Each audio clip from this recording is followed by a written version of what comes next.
You would dare shelter a rogue? Beta Corinne's voice sliced through the howling wind like a blade of ice. After everything this pack has done for you, Maeve? After we took you in, when you were nothing but a starving whelp at our borders? Maeve's fingers trembled as she clutched the threadbare blanket tighter around the unconscious man collapsed in the hay of the stable. Snow swirled through the gaps in the wooden walls, each gust feeling like frozen needles against her skin. The man's chest barely rose and fell, his lips tinged blue, but she wouldn't move. She couldn't. He was dying, Maeve whispered, her voice nearly lost to the blizzard's rage. I couldn't just leave him out there. He's a rogue! Corinne stepped forward, her perfectly groomed auburn hair somehow untouched by the storm, her expensive furs marking her status as clearly as a crown. Behind her, 3 pack warriors filled the stable doorway, their eyes glowing with that telltale amber that meant their wolves were close to the surface. Do you understand what that means? He has no pack, no loyalty, no honor. He could be a murderer, a thief, or worse, one of the exiled. The way Corinne said that last word made it sound like a curse, something foul and dangerous. Maeve had heard the stories, of course. Everyone had. Wolves cast out by their own kind, stripped of their pack bonds, and sent to wander until they died or went feral. They said it drove most of them mad within months, that the loss of the pack connection was like having your soul ripped out piece by piece. But when Maeve had found this man half buried in a snowdrift 3 hours ago, struggling to breathe, his skin like ice, she hadn't thought about any of that. She'd only seen someone dying. Someone she could help. Please, Maeve said, lifting her chin despite how her whole body shook, from cold and fear in equal measure. Just let me keep him warm through the night. When the storm breaks, I'll take him beyond the borders myself. You'll never have to see him again. You'll never have to see him again, because you'll both be gone. Alpha Desmond's voice boomed through the stable before his massive frame appeared behind the warriors. At 6.5 feet tall with shoulders that barely fit through doorways, Desmond commanded attention without trying. His steel-gray beard was crusted with ice, his scarred face set in hard lines. I gave you a place in this pack out of charity, girl. Your mother was an Omega, your father unknown. You have no rank, no standing, and certainly no authority to make decisions that endanger us all. How does helping one dying man endanger anyone? The words burst from Maeve before she could stop them, before her common sense could catch up to her mouth. She saw Corinne's eyes widen with gleeful malice, saw the warriors shift forward. You dare question your alpha? Desmond's growl made the horses in the adjacent stalls whinny nervously, stamping their hooves. You dare speak back to me? Maeve wanted to drop her gaze, wanted to bow her head and show submission like she'd been taught since childhood. She was nothing in this pack, less than nothing, the daughter of an Omega who died giving birth to her, raised by a pack that never let her forget what a burden she was. She cleaned their stables, mended their clothes, scrubbed their floors. She ate their leftovers and slept in a room barely bigger than a closet. And she never, ever complained, because she'd been told since she could understand words that she was lucky to be alive at all. But when she looked down at the man's face, at the way his dark hair fell across his forehead, at the sharp, aristocratic lines of his features, even in unconsciousness, something in her chest pulled tight. He'd reached for her when she'd found him, his lips forming a single word she couldn't quite hear. His hand, so much larger than hers, had grasped her wrist with surprising strength before he'd passed out completely, and in that moment something had shifted. Something she didn't understand but couldn't ignore. I'll take my punishment, Maeve said quietly, forcing herself to meet Desmond's eyes for just a moment before lowering her gaze. Whatever you decide. But please don't put him back out in the storm. Please, let him live. How touching. Corinne's laugh was crystalline and cruel. The little Omega has developed a spine. Though I suppose that makes sense, doesn't it? She's probably hoping this rogue will claim her, whisk her away from all those terrible chores. Tell me, Maeve, have you already offered yourself to him? Is that why you're so desperate to keep him alive? Heat flooded Maeve's face. It's not like that. I just couldn't let someone die. Your softness is a weakness, Desmond said, moving closer until Maeve had to tilt her head back to maintain any kind of eye contact. "And I will not have weakness in my pack. You want to save this rogue? Fine. Then you can leave with him. Both of you, out of Silver Pine territory by dawn. If you're still here when the sun rises, my warriors will hunt you down like the masterless dogs you are." The words hit Maeve like physical blows. Banished. Cast out. She'd have no pack, no protection, no home. In the middle of winter, with a blizzard raging and no survival skills beyond cleaning and mending, she'd be dead within days. But when she opened her mouth to beg, to plead for mercy, she looked at the man again, and somehow she couldn't form the words that would mean leaving him to die. "I understand," she whispered. "Thank you for the time to prepare." Desmond laughed, a harsh bark of sound. "Prepare? Girl, you leave now. Immediately. Take whatever you can carry in the next 5 minutes, and get out of my territory." "But the storm," one of the warriors started, his voice uncertain, "is not my concern." Desmond's tone allowed no argument. She made her choice. Let her live with the consequences. They left her then, the warriors trailing after their alpha, with backward glances that might have been pity, or might have been satisfaction. Only Corinne lingered, her smile sharp as broken glass. "I've been waiting for you to slip up," she said softly, moving close enough that only Maeve could hear. "All those years of watching you walk around with that martyred expression, so noble and self-sacrificing, it made me sick. At least now you'll get what you deserve." She glanced at the unconscious man, though I doubt very much he'll appreciate your sacrifice. Rogues don't feel gratitude. They're barely more than animals. Then she was gone, the stable door slamming behind her, leaving Maeve alone with a dying stranger and the worst decision she'd ever made. For a moment she just stood there, letting the reality of it crash over her. Banished, exiled, cast out into a winter storm with nothing and no one. Then she moved. 5 minutes wasn't enough, but she'd learned long ago to be efficient. She grabbed her extra dress from where it hung on a nail, rolled it tight, found the small pouch where she kept the few coins she'd managed to save over the years from mending work she did for the pack members who felt generous, wrapped bread and cheese from the stablemaster's lunch pail in a cloth, praying he wouldn't miss it until morning, filled a water skin from the pump. The man hadn't moved. His breathing was still shallow, his skin too cold. Maeve knelt beside him and pressed her fingers to his throat, feeling for his pulse. It was there, faint but steady. He was tall, she realized now that she could see him properly. Even collapsed in the hay, she could tell he would tower over most men. His clothes were strange, fine quality despite being torn and filthy. The shirt might have been expensive once, with silver buttons that caught the lamplight.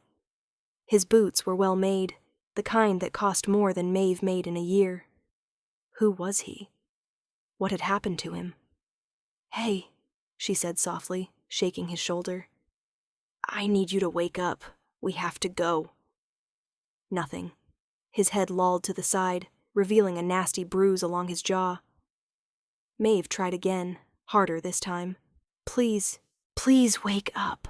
They're going to kill us if we're still here at dawn." His eyelids fluttered.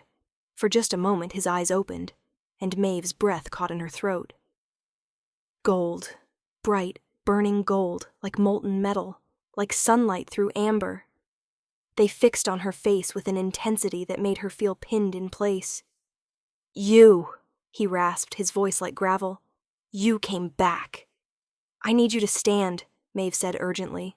"Can you stand? We have to leave. Now." But his eyes had already closed again, consciousness slipping away from him like water through cupped hands. Maeve cursed, a word she'd heard the stable hands use but never dared say herself. The man had to weigh twice what she did, all of it muscle from what she could tell. There was no way she could carry him, could barely drag him, but she had to try. It took her the full 5 minutes and most of her strength to get him on his feet, his arm draped across her shoulders, his weight making her knees buckle. He was semi-conscious, his feet moving in a shuffling approximation of walking, but she was essentially holding him up. The stable door was only 20 feet away. It might as well have been a mile. They'd made it perhaps 10 feet when the door burst open again. Maeve's heart plummeted. Had Desmond changed his mind? Decided that Exile was too merciful? But it wasn't the Alpha who entered. It was Rhiannon, the pack's Omega healer, her weathered face creased with worry. She carried a bundle that she shoved into Maeve's arms. "Blankets," she said quietly. "And food. Real food, enough for a week if you're careful. There's medicine too, fever bark and wound salve. And coins, all I could spare." "Rhiannon, you can't," Maeve started, tears burning her eyes. "I can, and I did. That man you're dragging around is dying from exposure and infection. There's a wound on his side that's gone bad. You'll need to clean it, pack it with the salve, keep him warm and dry. There's a cave system about 3 miles southeast of here, just beyond pack borders. It's not much, but it'll give you shelter until the storm passes." Rhiannon pressed something else into Maeve's hand, a small knife with a worn leather sheath. "Take this. I pray you won't need it, but better to have it." "Why are you helping me?" Maeve whispered. Rhiannon's smile was sad. "Because you're the only person in this pack who still has a decent heart. And because I held you when you were born, and I promised your mother I'd look after you." She reached out and squeezed Maeve's shoulder. "Go, quickly, before anyone sees." Maeve wanted to hug her, to thank her properly, but the man was already slipping from her grasp. She adjusted her grip, the bundle of supplies awkward in one arm, while she supported him with the other, and stumbled out into the storm. The cold hit like a fist. The wind had picked up, turning the snow into a horizontal assault that stung her face and stole her breath. Visibility was almost zero, the world reduced to swirling white chaos. Maeve could barely see 3 feet in front of her, let alone navigate to a cave system 3 miles away. But she put one foot in front of the other. Then again, and again. The man's weight grew heavier with each step. Her muscles screamed. The cold gnawed at her bones. The wind howled like a living thing, trying to push her back, tear her apart, bury her in the snow. She kept walking. Time lost meaning. There was only the next step, the next breath. The man's arm around her shoulders, his body heat the only thing keeping her from freezing solid. She talked to him, rambling nonsense to keep herself conscious, to keep her mind from giving up. "You better live through this," she muttered through numb lips, "because I just destroyed my entire life for you. I don't even know your name.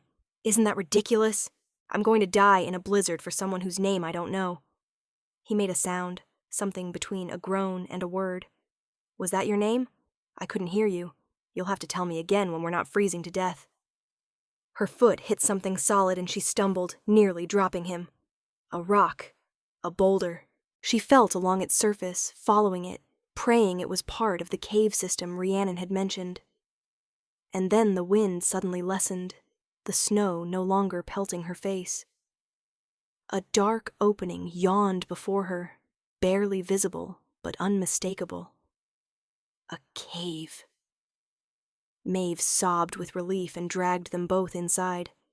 The cave was shallow, maybe 15 feet deep, but it was dry and blocked the worst of the wind. Maeve lowered the man as gently as she could, her arms finally giving out, and collapsed beside him. For several long minutes she just lay there, shaking violently, wondering if she'd actually made it, or if this was some hypothermic hallucination before death. But slowly, sensation returned. Her fingers hurt. Her face hurt. Everything hurt, which meant she was alive. She forced herself to sit up. The man was unconscious again, his breathing shallow. In the dim light filtering into the cave, she could see that his lips had gone from blue to gray, his skin waxy. He was dying. Rhiannon's words came back to her. Exposure and infection. Wound on his side. Maeve fumbled with numb fingers to unwrap Rhiannon's bundle. Blankets, thick wool ones that were probably the healer's own. Food wrapped in cloth. A small leather pouch that held herbs and a tin of salve. And there, at the bottom, a fire starter kit. Thank the gods for Rhiannon. It took her 3 tries to get a fire going, using the dried moss and kindling from the kit, feeding it with twigs and branches she found deeper in the cave, left by some previous occupant. But finally, miraculously, flames caught and spread, filling the small space with light and the promise of warmth. Now, for the hard part, Maeve moved to the man's side and carefully began unbuttoning his shirt. Her fingers shook from cold and exhaustion and something else, something that made her intensely aware that she was about to undress a complete stranger. But he needed help, and there was no one else to give it. The shirt came away, revealing a torso that made Maeve's breath catch despite herself. He was built like the warriors in Desmond's personal guard, all defined muscle and masculine strength, his skin marked with old scars that spoke of countless fights. But it was the new wound that drew her attention, a savage gash along his right side that had clearly been healing and then torn open again. The flesh around it was red and swollen, the wound itself seeping. Infection, just like Rhiannon had said. Maeve cleaned her hands as best she could, then used the water skin and a strip of cloth to clean the wound. The man groaned when she touched it, his body jerking, but he didn't wake. His forehead was burning up, she realized. Fever setting in. She worked quickly, using everything Rhiannon had taught her over the years. Cleaned the wound with water first, then used the fever bark solution to flush it, packed it with the healing salve, which smelled sharp and medicinal. Wrapped it with clean bandages from the bundle. Then she covered him with both blankets and curled up beside him, sharing her body heat, letting the fire warm them both.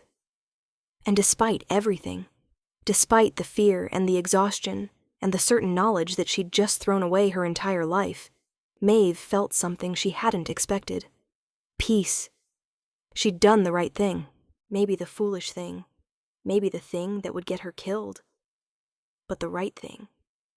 As consciousness slipped away, she thought she felt the man's arm come around her, pulling her closer. Thought she heard him murmur something in a voice rough with fever. "Thank you." Maeve woke to the sound of the storm dying. The wind had dropped from a howl to a whisper, and pale gray light filtered into the cave mouth. Dawn, or close to it. She was warm. Actually warm for the first time since leaving the stable. It took her a moment to realize why. The man's body was pressed against her back, his arms still around her waist, radiating heat like a furnace. His breathing had evened out, deeper and stronger than before. Carefully, trying not to wake him, Maeve extracted herself from his embrace and sat up. The fire had burned down to embers. She fed it more wood, building it back up, then checked their supplies. The food Rhiannon had packed would last maybe a week if they were careful. The water was already half gone. They'd need to find more. She turned back to check on her patient, and froze. He was awake. Those gold eyes were fixed on her with an intensity that made her feel like prey, tracking her every movement. But it wasn't threatening, exactly. More like curiosity. Assessment. "You're the girl from the stable," he said, his voice still rough but stronger. "The one who found me." Maeve nodded, not trusting her voice. "You saved my life." It wasn't a question. "I tried to," she managed. "You're not out of danger yet. That wound is infected, and we're stuck in a cave in the middle of nowhere with barely any supplies. Because of me." He pushed himself up to sitting, wincing as the movement pulled at his injury. The blanket fell away from his torso, and Maeve quickly looked away from all that exposed skin. "You were banished for helping me. You heard that? I drift in and out. I heard enough." He was quiet for a moment, studying her. "Why? Why what? Why save me? I'm a rogue. You didn't know me. You had to know there would be consequences." Maeve met his eyes. "You were dying. I couldn't just leave you there." "Most people would have." "Then I guess I'm not most people." Something flickered across his face, an expression she couldn't quite read. Then he held out his hand. "I'm Kaelin." She took his hand, startled by how much larger it was than hers. by the calluses on his palm that spoke of weapons training. Maeve. Maeve. He said her name like he was testing the sound of it. You have my thanks. And my debt. Whatever you need, whenever you need it, you call on me. Understood? There was something formal about the way he said it, almost ritualistic. Maeve nodded, not sure what else to do. Kaelin released her hand and looked around the cave, taking in their situation with what seemed like practiced assessment. The storm's breaking. We'll need to move soon, get more distance between us and your former pack. Do you know this territory? Not really. I've never left Silverpine Lands before. His eyes sharpened. Silverpine? Alpha Desmond's pack? You know him? I know of him. He has a reputation for being harsh, but fair. Kaelin's mouth twisted. Though banishing someone for an act of mercy doesn't sound particularly fair to me. He was worried about the pack's safety. Rogues are dangerous. Some of them are, Kaelin agreed. But I'm not a rogue by choice, Maeve. I was exiled, yes, but not for any crime. I was framed, cast out by those who wanted my position. Your position? He hesitated, something guarded entering his expression. I was someone important. Once. Before the betrayal. Maeve wanted to press for more information, but the shuttered look on his face suggested that topic was closed. Instead, she said, Can you travel? Your wound will have to heal on the move. We can't stay here. Desmond gave you until dawn to leave his territory. If we're still close when the sun rises, he'll send warriors after us. Kaelin pushed himself to his feet, swaying slightly but staying upright through sheer determination. We head east, toward the neutral territories. There are places there where exiles can find work, earn enough to survive. I still have connections, people who owe me favors. You're not strong enough to walk 3 miles, Maeve protested. Then I'll walk 4 to prove you wrong. But his slight smile took the edge off the words. I've survived worse than a little infection and exposure, Maeve.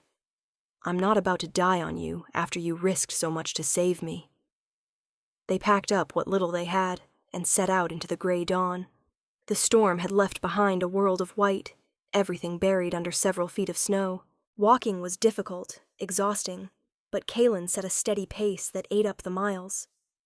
Maeve watched him for signs of weakness, for the wound to reopen or fever to return, but he seemed to grow stronger with each hour rather than weaker. It was strange, walking beside this man who was essentially a stranger. Everything had happened so fast, she hadn't had time to process any of it. She was exiled, homeless, walking through winter wilderness with a man she'd known for less than a day. And yet, it didn't feel wrong. If anything, it felt oddly right, like this was where she was supposed to be. They'd been walking for perhaps 3 hours when Kaelin suddenly stopped, his head jerking up. Maeve opened her mouth to ask what was wrong, but he held up a hand for silence. Then she heard it too. Howls, multiple wolves, their voices carrying across the snow. They're hunting us, Maeve whispered, her blood going cold. Kaelin's expression had gone hard, dangerous. How many warriors does Desmond usually send on a hunt? 4 or 5. More if he considers it important. And he considers you important enough to hunt down? I disobeyed him, questioned him in front of his beta and warriors. He won't let that stand.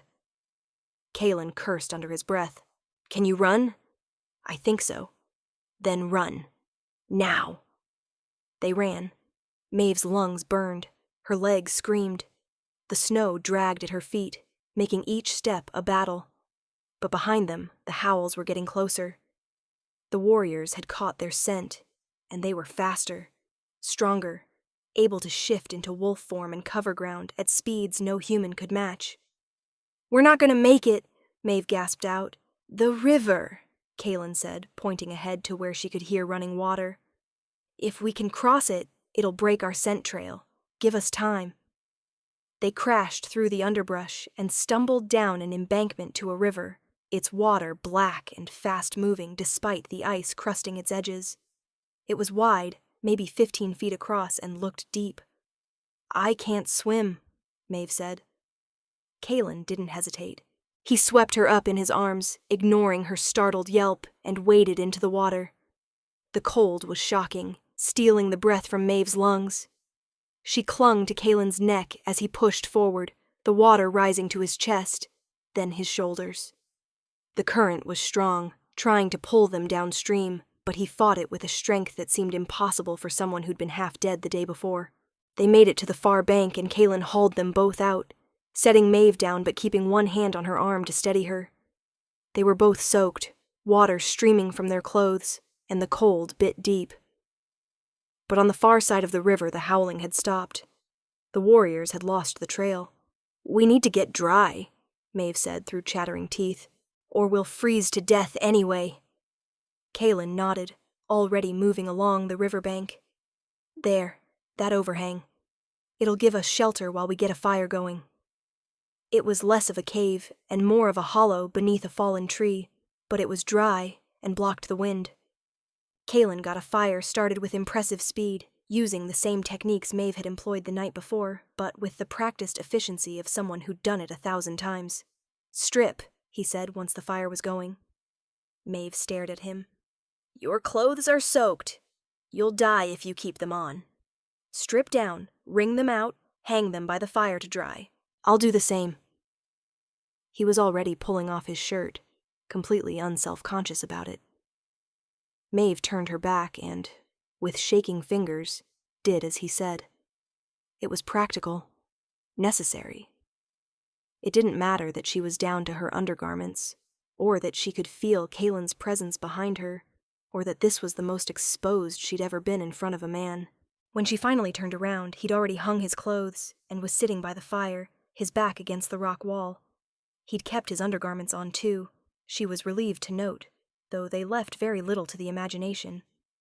Maeve tried not to stare at the way the firelight played across his skin, highlighting every defined muscle, every scar. She hung her dress and outer layers near the fire, then hesitated, not sure where to sit. Kaelin held out a hand. "Come here. We'll warm each other. Just until the clothes dry." It made sense. It was practical.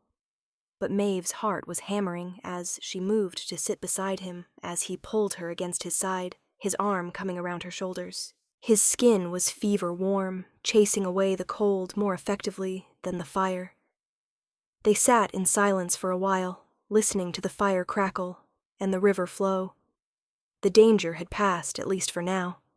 They were alive. Together. "You should know," Kaelin said eventually, his voice quiet. "I'm not just any exile, Maeve.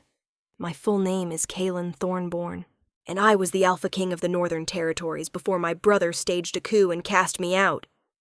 Maeve went very still. Alpha King. The words didn't seem real. She'd saved the Alpha King? "Your brother overthrew you?" "With the help of my beta and half my council. They said I was too soft, too concerned with peace when we should have been expanding our territory through conquest. They staged evidence that I'd been plotting to sell out our pack to our enemies, turned the people against me." His jaw was tight, pain evident in every word. "I was lucky they only exiled me instead of executing me outright. I've been wandering for 3 months, trying to gather allies, trying to find proof of the conspiracy. But it's hard to convince anyone to help an exile with no pack and no power." "I'm sorry," Maeve whispered. "That's horrible." "It's the way of wolves. The strong rule, the weak die." He looked down at her, his gold eyes intense. "But you weren't strong, were you? By pack standards. And yet you showed more courage than anyone I've met in a long time. You risked everything for a stranger. Anyone would have done the same." "No," Kaelin said softly. "They wouldn't have. Most people would have walked past me in that snow and felt nothing but relief that it wasn't them dying. You're extraordinary, Maeve, whether you see it or not." Heat flooded her face that had nothing to do with the fire. "I'm not. I'm just an Omega. I'm nothing special." His hand came up to cup her chin, tilting her face toward his. "Don't ever say that again. Do you understand me? You are not nothing. Your rank doesn't determine your worth." The way he looked at her made Maeve's breath catch. There was something in his eyes, something fierce and possessive and almost desperate, like he was trying to will her into believing him. "Kaelin, I need you to know something," he interrupted, his thumb brushing across her cheek. "Last night, when you were pressed against me, sharing your warmth, I felt it. The pull. The bond." Maeve's heart stopped. "Bond? You're my mate, Maeve. My true mate. That's why I couldn't die in that blizzard. Why I fought to stay conscious. My wolf recognized you the moment you touched me, and it wouldn't let me leave you." His eyes were glowing now, bright gold with flecks of silver. "I know it's fast. I know we barely know each other. But the bond doesn't lie. You're mine, and I'm yours, and I will protect you with my dying breath." Maeve should have been terrified, should have pulled away, denied it, insisted it was impossible. Mates were supposed to recognize each other instantly, not through gradual awareness. And she was just an Omega, not someone destined for an Alpha King. But sitting there in his arms, looking into those intense gold eyes, she felt it too. That pull, that rightness. Like a piece of herself she hadn't known was missing had suddenly clicked into place. "I felt it," she admitted in a whisper. "Last night. I didn't know what it was, but I felt it." Kaelin's smile was brilliant, transforming his face from merely handsome to absolutely devastating. "Then let me court you properly. Let me prove I'm worthy of you." "You were a king," Maeve said, torn between laughing and crying. "And I'm a banished Omega with nothing to my name. If anyone's unworthy..." He kissed her. It was soft, gentle, a mere brush of lips that somehow sent heat cascading through her entire body. When he pulled back, his eyes were still glowing. "We'll debate worthiness later," he murmured against her mouth. "For now, just let me hold you." So she did. They stayed in the hollow until their clothes dried, then dressed and continued east. The howling didn't resume. Either Desmond had called off the hunt, or the river crossing had worked well enough that the warriors couldn't pick up their trail. Over the next week they traveled through the neutral territories, moving from town to town. Kaelin's connections proved valuable. He seemed to know someone in every settlement, wolves who'd once served under him or owed him favors. They gave him information, supplies, sometimes coin, and they treated Maeve with a respect she'd never experienced before, calling her "my lady" and bowing their heads when they spoke to her. It was surreal. A week ago, she'd been scrubbing floors and mucking out stables. Now she was the mate of an exiled king, traveling toward destinations she'd never heard of, with people treating her like someone important. But the best part, the part that made it all worthwhile, was Kaelin himself. He kept his word about courting her. He brought her wildflowers he found growing in protected valleys, shared his rations even when she insisted she wasn't hungry, told her stories about his kingdom, about the northern territories and the palace built into the side of a mountain, about his people and the traditions they followed. And he asked about her too, wanted to know everything about her life in Silverpine, about her mother, about what she'd dreamed of before exile. He listened like every word mattered, like her experiences were as important as his own. Slowly, Maeve felt herself falling, not just because of the mate bond, but because of him. Because of his kindness, his strength, his gentle humor.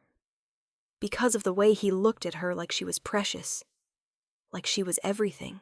They'd been traveling for 2 weeks when they finally reached their destination, a fortified town called Greystone, built into the foothills of the northern mountains. Kaelin's contact here was a grizzled old wolf named Torsten, who'd served as his weapons master before the exile. Torsten took one look at Maeve and grinned. "So the rumors are true. The lost king found his mate." "Rumors travel that fast?" Kaelin asked, clasping arms with the older man. "When the king everyone thought was dead shows up alive and bonded?" "Yes, the rumors travel fast." Torsten ushered them inside his home, a comfortable lodge with a massive fireplace. "There are others here, Your Majesty. Wolves who stayed loyal, who've been waiting for you to resurface. They want to fight." Want to take back the throne." Maeve saw something shift in Kaelin's expression, a hardness entering his eyes, the look of a leader, a warrior, someone who'd commanded armies. "How many?" he asked. 50, maybe 60 who were combat-ready. More who would join if they thought we had a real chance. Torsten glanced at Maeve. "But you should know, Your Majesty. Your brother has put a price on your head. Any wolf who brings him proof of your death gets a noble title and lands. There are hunters looking for you." "Let them look," Kaelin said, his voice hard. "I'm done hiding. It's time to take back what's mine." Over the following weeks, Maeve watched as Kaelin transformed. The wounded man she'd saved in the blizzard gave way to the king he'd been before, commanding and powerful. Wolves came from all over to pledge their loyalty, drawn by rumors of his survival. They trained in the forests outside Greystone, preparing for the battle to come. And Maeve found her place among them. She couldn't fight like the warriors, but she could heal. Rhiannon had taught her well, and the skills that had seemed useless in Silverpine became invaluable now. She tended injuries, mixed medicines, and became someone the fighters trusted to patch them up after training. But more than that, she became Kaelin's anchor. When the stress of leadership threatened to overwhelm him, when the weight of planning a war against his own brother became too much, he came to her. And she held him, reminded him of who he was, why he was fighting. They didn't complete the mating bond. Not yet. Kaelin insisted on waiting until he could claim her properly, as a king should claim his queen, in front of his people with all the ceremony and honor she deserved. Maeve argued that she didn't need ceremony, that she just needed him, but he was adamant. "You deserve more than a hurried claiming in a borrowed room," he told her one night as they lay together, her head on his chest, listening to his heartbeat. "You deserve everything, Maeve, and I'm going to give it to you." 3 months after Maeve had pulled a dying man from a snowdrift, Kaelin's army was ready. 60 loyal warriors, armed and trained, prepared to march on the Northern Territories and reclaim the throne. The night before they left, Kaelin found Maeve on the lodge's upper balcony, staring out at the mountains. The peaks were silvered with moonlight, beautiful and forbidding. "Having second thoughts?" he asked, slipping his arms around her waist from behind. Maeve leaned back against him. "Just thinking about how different my life is now. 3 months ago, I was cleaning stables. Now I'm about to watch the man I love march into battle against his own brother." "I'll come back," Kaelin promised, pressing a kiss to her temple. "I swear it." "You can't promise that. People die in war."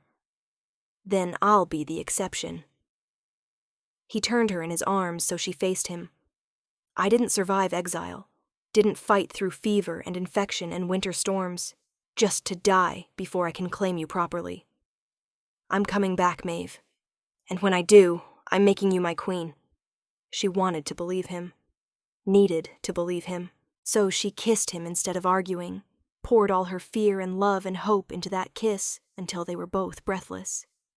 "Come back to me," she whispered against his lips. "Please." "Always." The battle for the Northern Territories lasted 3 days. Maeve wasn't there to see it. Kaelin had insisted she stay in Greystone where it was safe, but the reports came back in waves. Kaelin's forces had breached the outer defenses. They'd taken the lower city. They'd reached the palace gates. And then, silence. 24 agonizing hours where no news came, where Maeve paced the lodge like a caged animal, imagining the worst. Until the doors burst open, and Torsten strode in, grinning. "He's done it," the old warrior announced. "The king has reclaimed his throne." Maeve's knees went weak with relief. "He's alive? He's not hurt?" "Alive and mostly uninjured. Took a blade to the shoulder, but nothing serious. He's asking for you. Says he wants you brought to the palace immediately."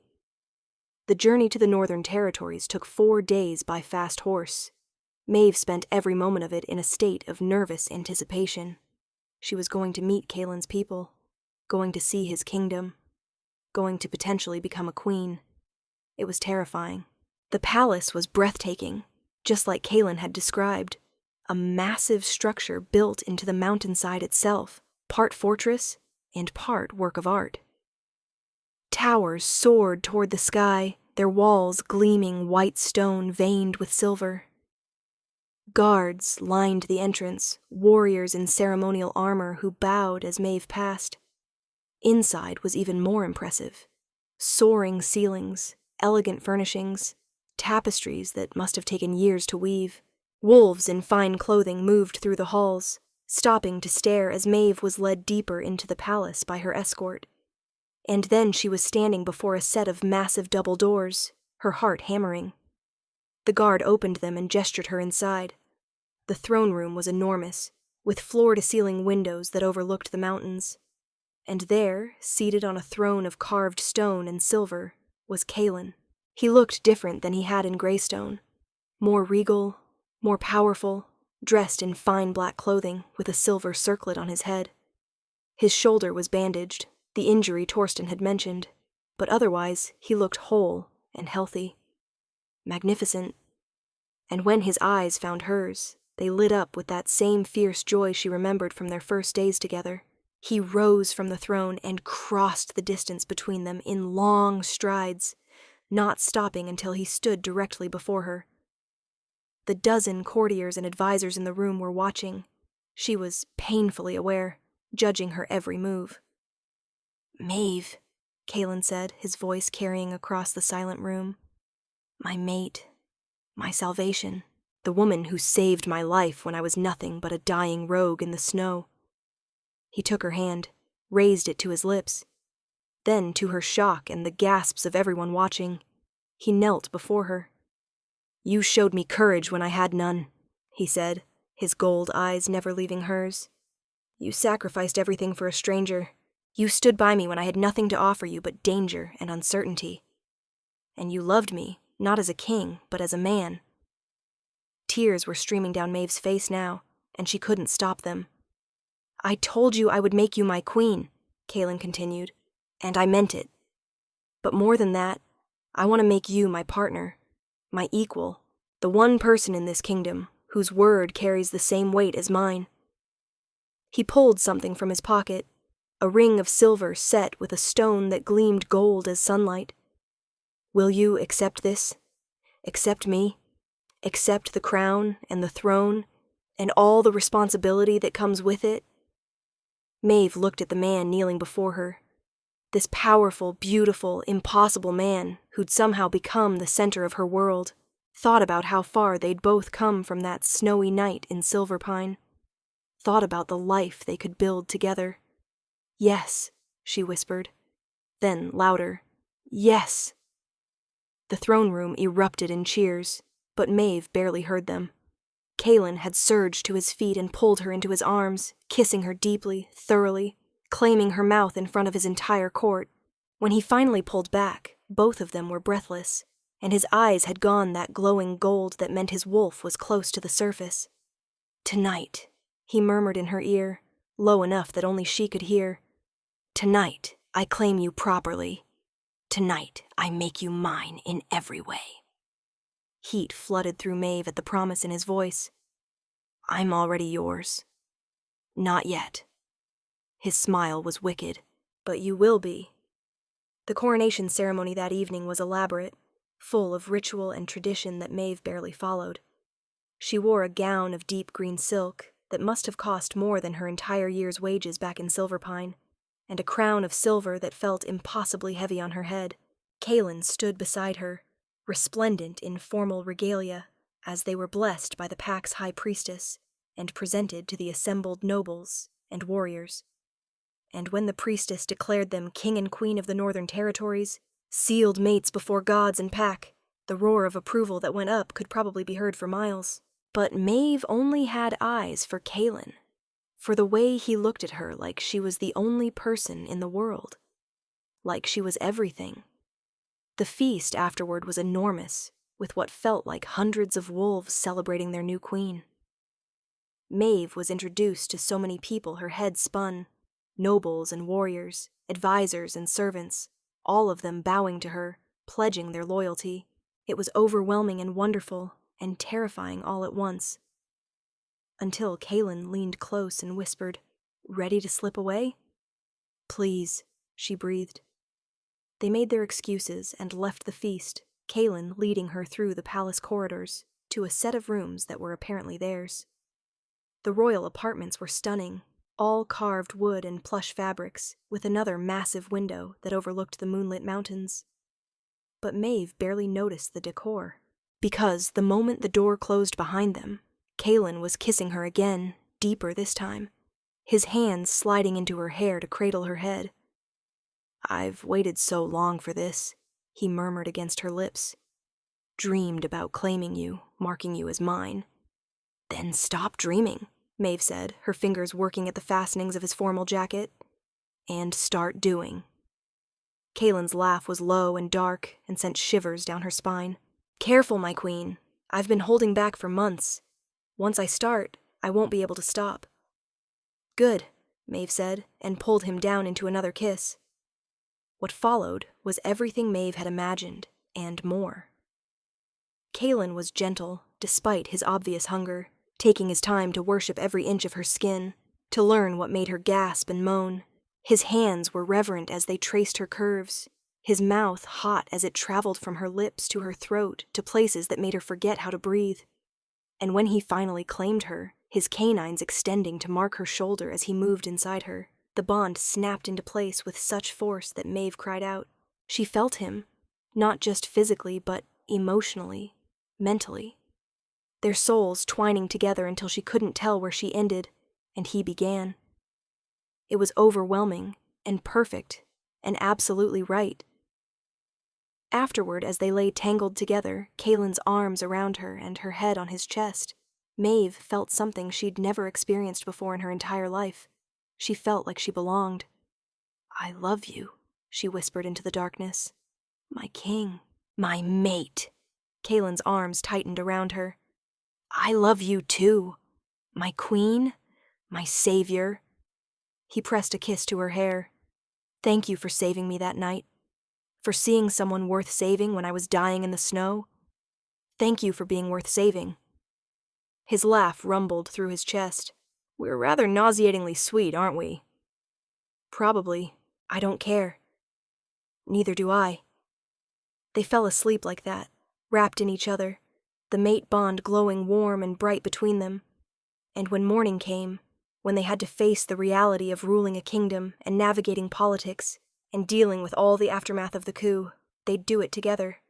But for now, for this one perfect night, they were just Kaelin and Maeve, two people who'd found each other in a blizzard and chosen love over fear.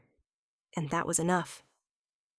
The weeks that followed were a whirlwind of activity. Kaelin's brother and the conspirators who'd helped him were tried and sentenced to exile themselves, sent to wander as rogues just as Kaelin had been. The council was reformed with wolves Kaelin trusted. Alliances were rebuilt with neighboring packs, and through it all, Maeve stood at Kaelin's side, learning what it meant to be a queen. It was harder than she'd expected. There were nobles who resented her low birth, who whispered that an Omega had no business wearing a crown. There were traditions to learn, politics to navigate, decisions that affected thousands of lives. Some days, Maeve felt completely overwhelmed, certain she was going to fail spectacularly, but Kaelin never wavered in his support.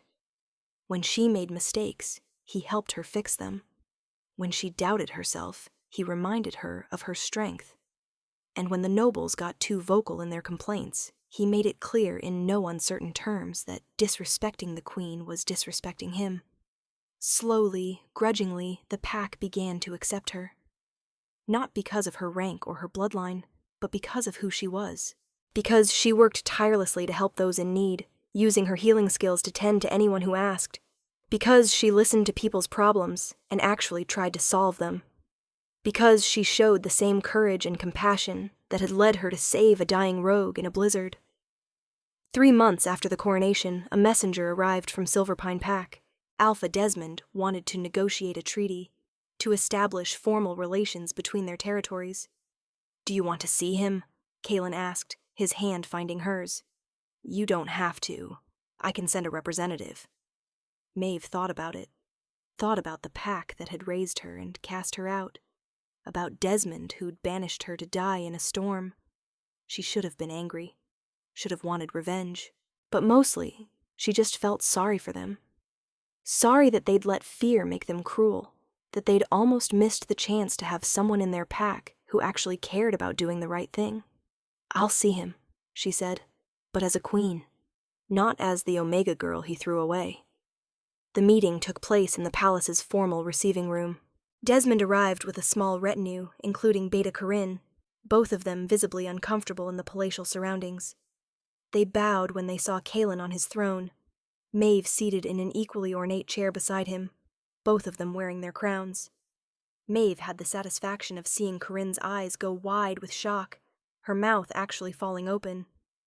Desmond looked equally stunned, staring at Maeve like he couldn't quite believe what he was seeing. "Your Majesties," Desmond said, his voice respectful but strained. "Thank you for agreeing to meet with us. I've come to offer an alliance between Silverpine and the Northern Territories, and to..." He paused, his jaw working. "To apologize. To Queen Maeve, for my treatment of her. I was harsh and unfair, and I let fear cloud my judgment." "You let fear make you cruel," Maeve corrected, her voice calm but firm. "You banished someone who'd served your pack faithfully for years, cast her out to die in a storm, for the crime of showing mercy. That's not harsh judgment. That's cruelty." Desmond flinched. Beside him, Corinne looked like she wanted to be anywhere else. "You're right," Desmond said heavily. "And I've regretted it every day since. The pack has suffered without you, Maeve. Without your kindness, your healing skills. People miss you." "They miss what I could do for them," Maeve said. "That's not the same as missing me. Some of us genuinely miss you." The voice came from behind Desmond, and Maeve's heart leapt as Rhiannon stepped forward. The old healer's eyes were bright with tears. "Some of us have thought about you every day, prayed that you survived." Maeve felt her own eyes sting. She rose from her throne and crossed to Rhiannon, ignoring protocol to embrace the woman who'd been like a mother to her.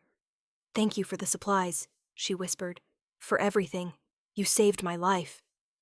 "You saved your own life, child," Rhiannon murmured back. "I just gave you the tools."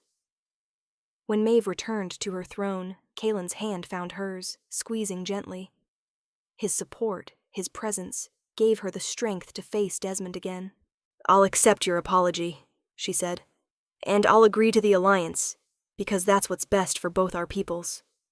But understand this, I'm not the scared Omega girl you cast out anymore. I'm a queen, and I won't tolerate any disrespect toward me or my mate. Are we clear?"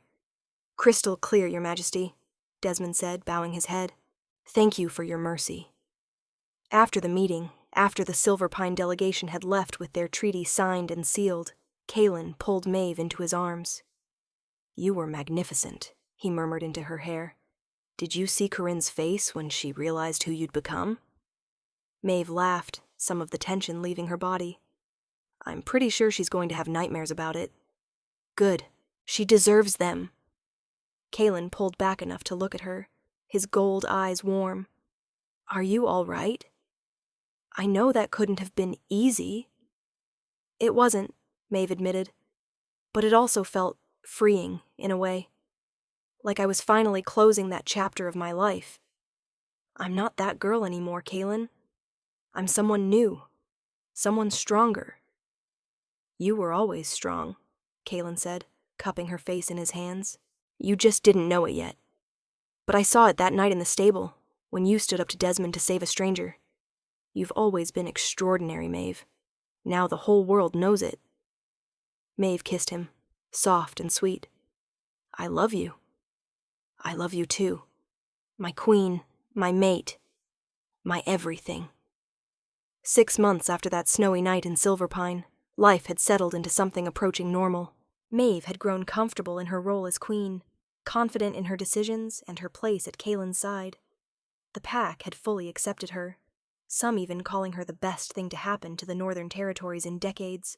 And on a cold winter evening, as snow fell softly outside the palace windows, Maeve sat in front of the fire with Kaylin's arms around her and thought about how strange and wonderful life could be.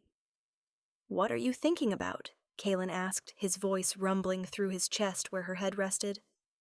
"About how different things are now," Maeve said. "About how a year ago I was mucking out stables and sleeping in a closet. And now I'm here, with you, living a life I never could have imagined. Do you miss it? Your old life? Not even a little bit?" Maeve tilted her head back to look at him.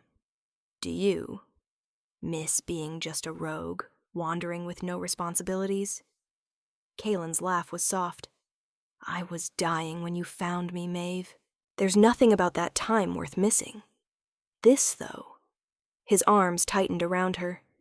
"This is everything I could want. You're everything I could want. Sweet talker. Only with you." They sat in comfortable silence for a while, watching the fire burn. Outside, the storm picked up, wind howling around the palace walls, snow piling up against the windows. It reminded Maeve of that first night, when she'd dragged a dying stranger into a cave and changed both their lives forever. "Thank you," she said quietly. "For what?" "For being worth saving, for choosing me, for making me believe I was worth something more than cleaning stables." Kaylin shifted, turning her in his arms so she faced him. His gold eyes were intense, serious, in a way that made her breath catch. "Maeve, listen to me. You were worth something before you met me. You were worth something when you were cleaning those stables and living in that closet. Your value has never been dependent on rank or status or what you could do for others.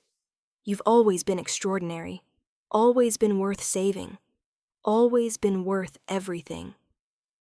He kissed her forehead, her cheeks, her lips. "I'm the lucky one. I'm the one who gets to spend every day of my life with the woman who showed me what true courage looks like, who reminded me that mercy isn't weakness, who saved my life in every way a person can be saved." Tears were streaming down Maeve's face again, but they were happy tears this time. Grateful tears. "I love you," she whispered. "So much." "I love you too." Kaylin pulled her closer, and they stayed like that as the storm raged outside, safe and warm and together. And in the morning, when the sun rose on a world blanketed in fresh snow, they would wake up and face the challenges of ruling a kingdom. But for now, for this perfect moment, they were just two people who'd found each other in a blizzard and chosen love over fear, mercy over cruelty, hope over despair. They were mates, partners, king and queen. They were home.